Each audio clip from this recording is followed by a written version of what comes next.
ഈയിടെയായി സോഷ്യൽ മീഡിയയിൽ എല്ലായിടത്തും ഏറ്റവും കൂടുതൽ ചർച്ച ചെയ്യപ്പെടുന്നത് രണ്ട് പേരാണ് ജാസ്മിൻ ഗബ്രി.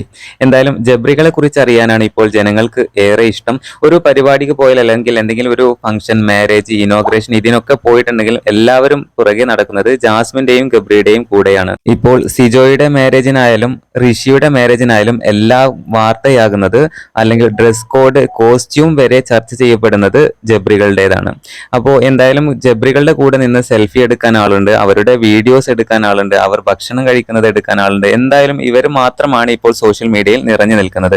എന്തായാലും ബിഗ് ബോസിൽ നിന്നും ഇറങ്ങിയതിനു ശേഷം ഏറ്റവും കൂടുതൽ നേട്ടം കൊയ്ത രണ്ട് മത്സരാർത്ഥികളായിരിക്കും ജാസ്മിനും ഗബ്രിയും. ബിഗ് ബോസ് കഴിഞ്ഞിട്ട് ഇപ്പോൾ എത്രയോ മാസങ്ങളായി ഇപ്പോഴും ഇവരുടെ വിശേഷങ്ങളാണ് ഇപ്പോൾ സോഷ്യൽ മീഡിയയിൽ ചർച്ച ചെയ്യപ്പെടുന്നത്. ഇവർ ഒരു ഇനോഗ്രേഷന് പോകുന്നത് വരെ വലിയ ആഘോഷമായിട്ടാണ് ഇപ്പോൾ ആരാധകർ കണ്ടുകൊണ്ടിരിക്കുന്നത്. സിജോയുടെ മാരേജിന് പോയപ്പോൾ എല്ലാവരും കണ്ടതാണ്, അതുപോലെ ഋഷിയുടെ മാരേജിന് പോയപ്പോൾ എല്ലാവരും കണ്ടതാണ്. ഇവരുടെ ഡ്രസ്സിങ്, കാര്യങ്ങൾ, ഇവർ ഫുഡ് കഴിക്കുന്നത് വരെ ഏറെ ശ്രദ്ധിക്കപ്പെട്ട ഒരു സംഭവമായിരുന്നു സോഷ്യൽ മീഡിയയിൽ. പുതിയ അപ്ഡേറ്റുകൾക്ക് ചാനൽ സബ്സ്ക്രൈബ് ചെയ്യണേ.